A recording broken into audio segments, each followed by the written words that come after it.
Coming to you from the Big Island of Hawaii, it's the Songs and Stories Podcast. And now, here's your host, Steve Roby. Aloha, I'm Steve Roby. On today's episode, I'm very honored to have Big Island musician and songwriter Brad Bordessa. Welcome, Brad. Thank you, Steve. Good to have you on the show. Yeah, great to be here. Can you give our listeners a brief overview of how you first became interested in music, the ukulele, and where it has led you? Yeah, I first got started. There was an ad in the local newspaper down in Kona where my family was living at the time, and I started taking ukulele lessons. And from there, found myself wrapped up kind of with the Kahumoku Ohana and their workshop down in South Kona, and got to spend that time studying with many different mentors from the Hawaiian music scene, and kind of just took it and ran with it and have been exploring and enjoying ever since. All right. I went to school over on Maui at the university for the Institute of Hawaiian Music. I did a year and a half. It was actually a 2-year program, but we fitted into a year and a half over there and just studied Hawaiian language and recording and played lots of gigs through the program and really learned the arts of being on stage and putting together a good show in the Hawaiian music industry. Who were some of your music mentors along the way? One of the main ones was Herobota Jr. We kind of latched onto each other very early on, and I went to the workshop once a year, and every year I'd see him and spend a week kind of at his feet learning the things that he thought were appropriate for me to learn at that point in my playing, as well as James Hill, who came into the workshop later on, and we really are kind of peas in a pod personality-wise. So I actually ended up working for him for the past number of years with some of his online ukulele teaching programs. And yeah, we've just been in touch over the years, and just because he's such a masterful player, I've never really gotten a lot from him playing input-wise, but from like a business and an artistic standpoint, he's always given me really good advice, and I've always appreciated that. And then, of course, the Kahumokus, Kyoki Kahumoku, and then later on his father, George, when I went over to school on Maui. I spent a lot of time with him, working on his farm and helping out and seeing how he lives his day-to-day life as a Hawaiian musician, working on Maui as a full-time musician. All right. With all the different people that you've worked with over the years, what guidance can you pass along for beginners, the up-and-comers that want to start playing the ukulele, but they picked up one, say maybe at Costco or something like that, but they don't know where to start? Boy, that's a real tough one. It really comes down to just how much dedication you can give to it and how much practice you can put in. The more practice you put in, the better you get. That's just the bottom line, unless you're one of those few and far between just inherently gifted people. I think that writing songs as soon as possible is really beneficial for developing your artistic voice. I certainly feel like, though the songs that I write aren't necessarily Hawaiian and don't necessarily correlate with the Hawaiian music that I kind of grew up learning to play, that songwriting helped solidify kind of what I do on the instrument and my approach to bringing the ukulele to the table, just for me from an artistic standpoint. Well, just get the best instrument you can afford once it seems appropriate to jump in at that level, and then just study as best you can. There's lots of resources these days, especially online, since everybody is learning to do things remotely. There are many courses that you can find online to help you improve your playing to a level that wasn't possible when I was kind of coming up through the ranks. Yeah, isn't that great? It is. Can you talk about your own style of songwriting? I've seen you perform locally in various clubs and venues. I find your music really fascinating. Living here on the Big Island, how has it shaped your style? Well, I think any place you are, you kind of pick that up in your soul, and then whatever it processes, and you put it in the blender of life, and then something comes out down the road.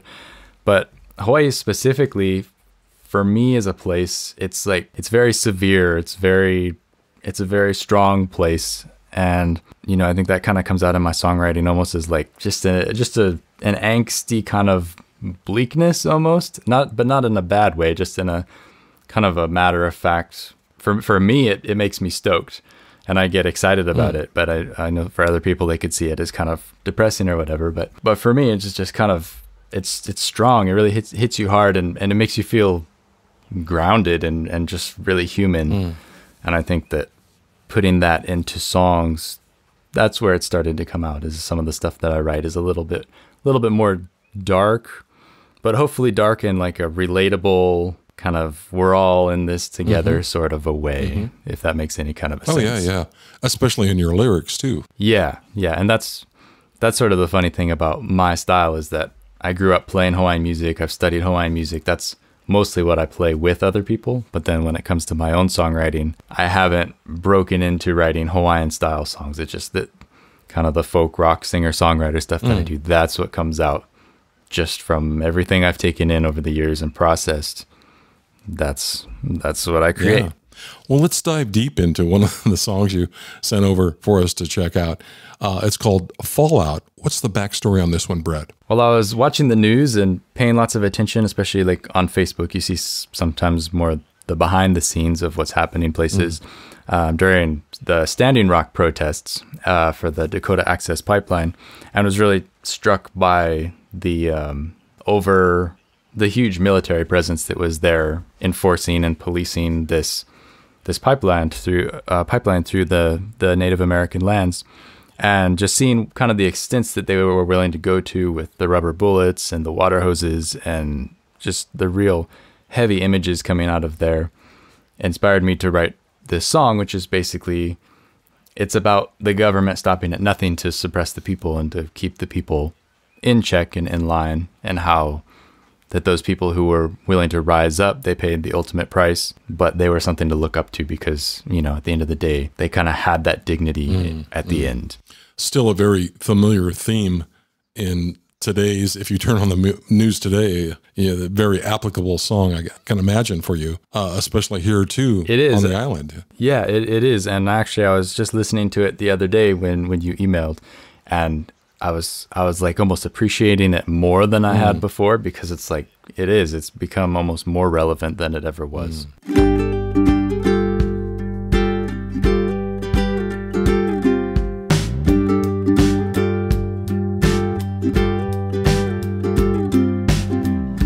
Maddie's grandson grew up in a graveyard, and the sidewalks were his home. Beneath the concrete, a mass burial 10 feet deep. He hears their voices when he's alone. Grandma, can you hear them too? The boys say that I'm crazy. She says no, but I can tell you their names.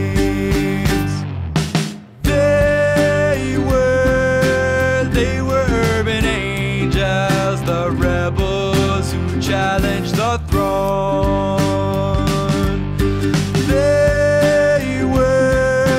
They were our best chance until the silos cracked and the city glowed.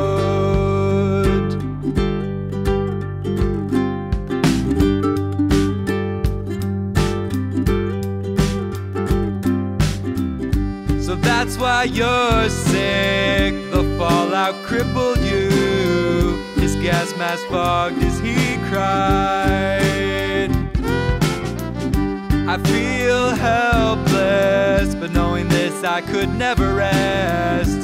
Tell me more of the lie. She turns her wheelchair and looks out on the desert. She says no, this is not a child's game.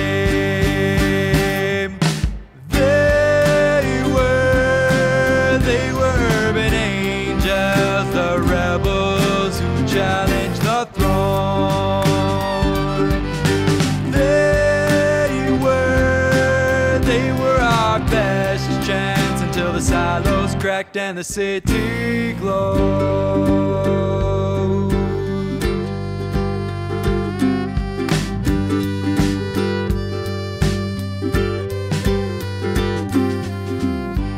Can't believe they would level the whole city. Grandma, how did you survive? There were 9 of us, she said, who made it to the shelter, and we locked ourselves inside. But if I could do it all again, I would, and a fire burned in her eyes.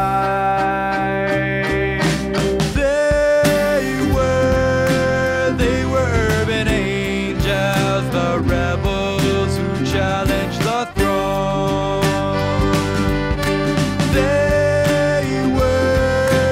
They were our best chance until the silos cracked and the city glowed. They were urban angels, the rebels who challenged the throne.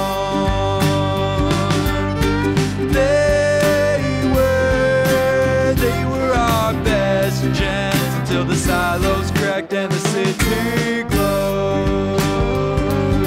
Until the silos cracked and the city glowed. Until the silos cracked and the city glowed.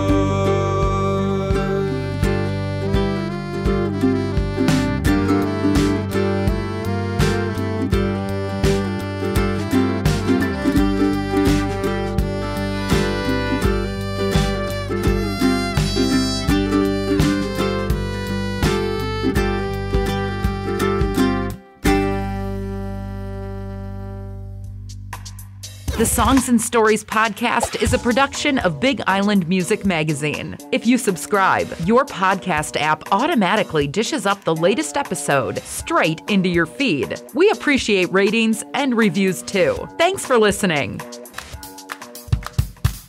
Hey, Big Island music fans. Would you like to be part of the podcast? If you go to our website, bigislandmusic.net, you can record a comment about the show or tell us about a musician you'd like to see interviewed. Just click on the microphone icon and start recording. Don't forget to tell us where you're located. Your comments might be included in a future podcast. So head over to bigislandmusic.net. We'd love to hear from you.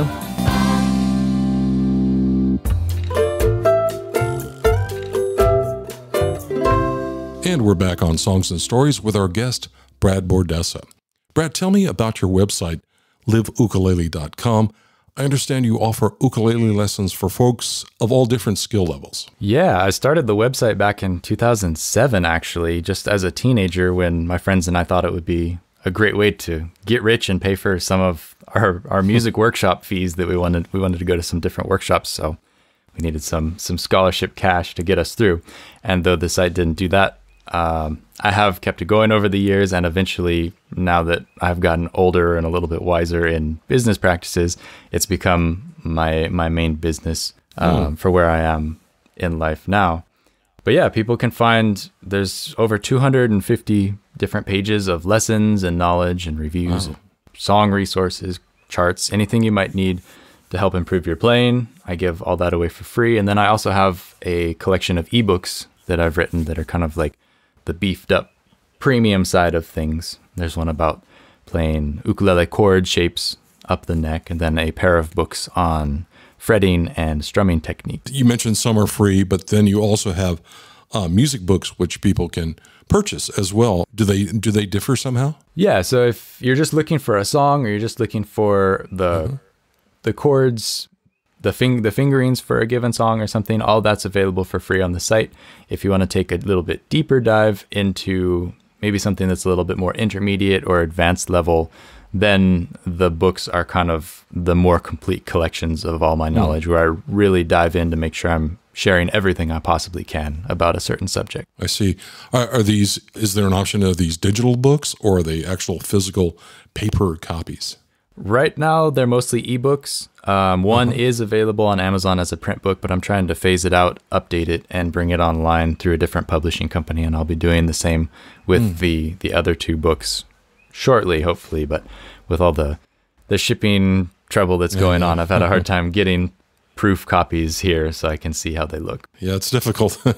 You mentioned James Hill earlier, the ukulele master. I want to circle back to that. Tell me about what it was like working with him. Yeah, so I've worked for him in an admin capacity for his teaching website, The Ukulele Way, when it was The Ukulele Way. He's since moved it to a new domain. But I got to just work with him in kind of customer service and helping people get into their accounts. And then, of course, with a mentorship capacity, and then kind of as like the highest level of our relationship was he actually played on my album on the title track, If Only. And he didn't actually play ukulele, which is a curious thing about James Hill is he plays fantastic ukulele, but he's almost as good a violin player. And so he put together a beautiful string arrangement for me. You know, I had this song I was working on, and I remember back in my mind that he had offered at one point to create a string arrangement if I ever needed it. You know, if you ever need string arrangement, let me know. I'm trying to do something for you. So I said, hey, I got this song, and he helped with feedback and writing the song. But then I was like, well, would you put some strings together for it? And he said, yeah, give me a couple of months, I'll see what I can do. And then one day in my email, I had these violin tracks come in, and it was so different from what I imagined, but way more beautiful in every way. Wow, that's cool. Hey, have you ever decided to attempt to play a different instrument other than the ukulele? Well, I play a few different stringed instruments. I mean, I dabble in enough guitar kind of to fill out the sound in some of my songs. For instance, like in Fallout, I played the electric guitar on that track. Just a little bit of banjo, and the bass on the album I did as well for the most part. But it's mostly just texture stuff. I don't really consider myself a player of any of those instruments. Right. It's just to get the alternate sound, so I don't always have to live in the ukulele universe. Have you ever dabbled with that banjo lately? I've seen a few musicians play around here. I haven't, actually. I know that they're super loud and they would probably be fantastic at a jam, but that's kind of more, I get the impression it's more of a mainland/UK kind of a thing, and it's not something you hear in Hawaiian music so much, so I was never exposed to it. But I've played around with one a couple of times, but I don't actually own one. Kind of a crossbreed instrument, I guess. Yeah. Well, let's get back into music once again. And the next track we're going to play is called "If Only." Tell me about this one. Yeah, so this one came together. I was kind of coming out of a relationship with the person and wondering what it all meant, and it was kind of a very confusing time for me. And looking back, kind of that song was the way that I kind of handled it. It was like, how do you really ever know if you're in love with somebody? And that's basically what the song is about. But I really like this song. I feel like it's one of my most solid songwriting attempts. Just it turned out beautifully on the recording. I actually tracked that song live, the singing and the ukulele. I just played it through one take, and then James layered the violin on top. But it just felt like it's kind of a personal, intimate song, and I wanted to try and capture that. So I just set up the mics, figure out how to make it sound good technically, and then just play the song. All right. Well, it's a pleasure to play it here on Songs and Stories. This is called "If Only" by Brad Bordessa.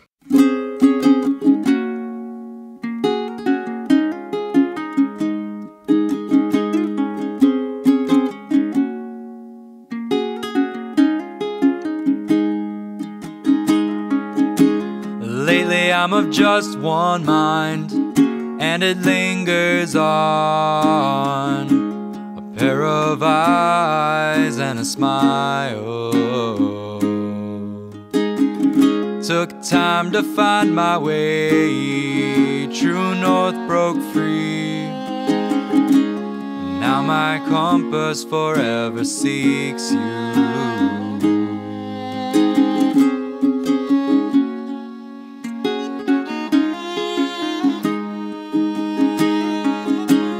Beauty in a mystery, like holding hands in the dark. But a part of me wants to explain it. Thoughts die on my lips. If only words did it justice, then I might attempt to say that this is love. Love, we might find our way. If only words did it justice, then I wouldn't need this song, 'cause you would know my mind and I would never speak wrong.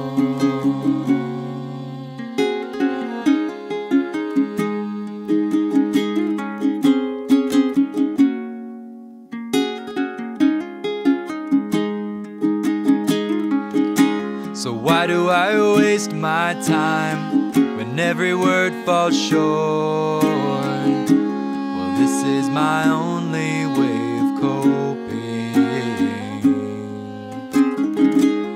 Maybe with the melody, these lines can take the place of a tongue tied up around you.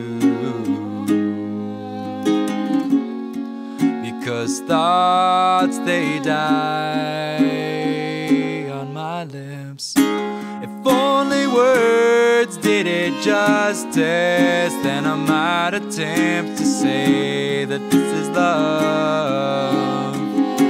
Love, we might find our way. If only words did it justice, then I wouldn't need this song, 'cause you would know my mind and I would never speak wrong.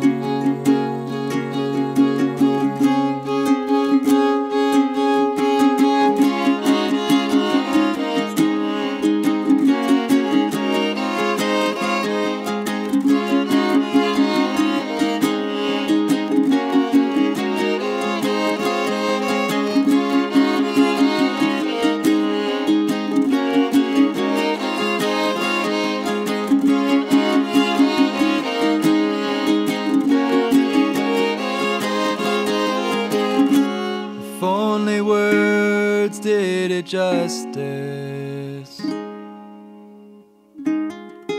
then I might attempt to say. If only words did it justice, then I wouldn't need this song, 'cause you would know my mind and I would never speak wrong.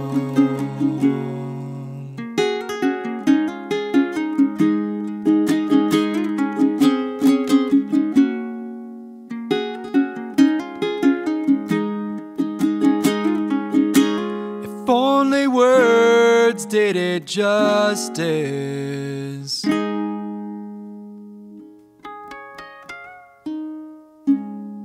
Brad, I recently discovered that you're a fellow podcaster too.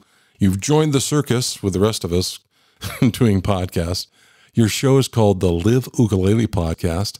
Tell me about the show. Yeah, it kind of came about because of COVID. I was sitting at home and bored and feeling like I wanted to try and expand my brand of Live Ukulele a little bit. And so often as a teacher, I feel like I have things to share that I don't necessarily want to turn a camera on for and explain it in a video, because I just end up being a talking head. And then I was like, oh, the radio broadcast format would be perfect, except I don't have like a radio station, so I'll just make my own and jump on the podcast bandwagon. So it's been really, really rough getting it going. I mean, I'm just kind of winging it, but I have the equipment to make it sound legit, and I like to think I have a couple interesting things to share with people, and it's been fun. Yeah, I gave it a listen, and it's really, I mean, it sounds professional. You're using great equipment.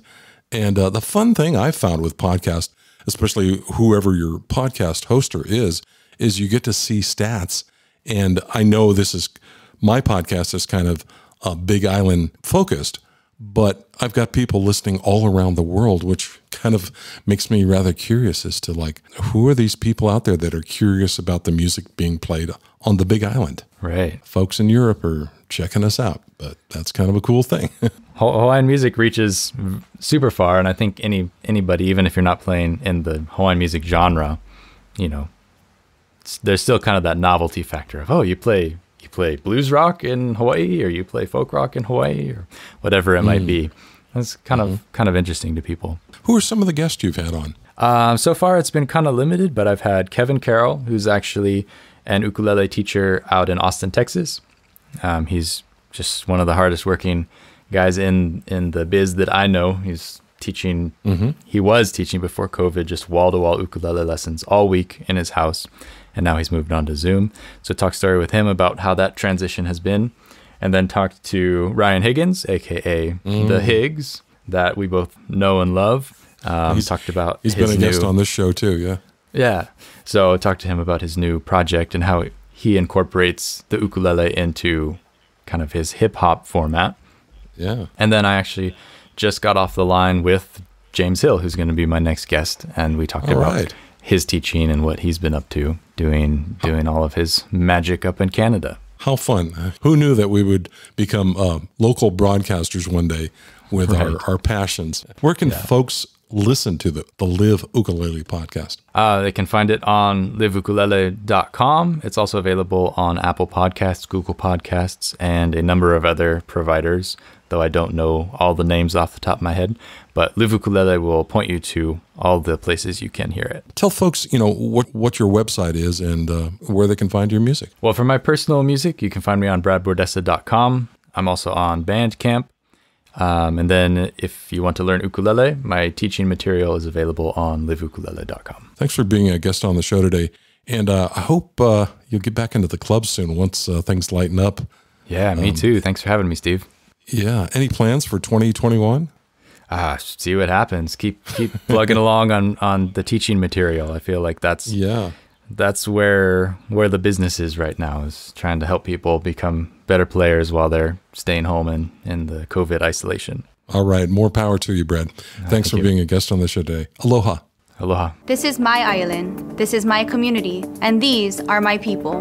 We knew it was a possibility, maybe even inevitable. And the thought of that literally hit home for me. And so if it is as simple as masking up, social distancing, and finding other ways to be together outside of our typical large physical gatherings, then that is the least I can do. Because stopping the spread of COVID is all of our kuleana. Hawaii Island, let's work together to fulfill our kuleana. Sharing the talents of our local musicians is my kuleana. Caring for and supporting community is my kuleana. Teaching our keiki is my kuleana. Continuing our traditions is my kuleana. We all have our own individual kuleana. But stopping the spread of COVID is all of our kuleana. Hawaii Island, let's work together and fulfill our kuleana. O ka ho'olele I nā mele o ko kākou maumea puolo nui o ke kalena, ko'u kuleana. O ka mālama a kākou o kaiaulu, ko'u kuleana. O ka ho'onawa o keiki, ko'u kuleana. O ka mālama mo'omeheu, ko'u kuleana. We all have our own individual kuleana. But stopping the spread of COVID is all of our kuleana. Thanks for listening to the Songs and Stories podcast. Make sure you never miss a show by clicking the subscribe button now. This podcast is made possible by listeners like you. Thank you for your support. We'll see you next week on Songs and Stories. Aloha.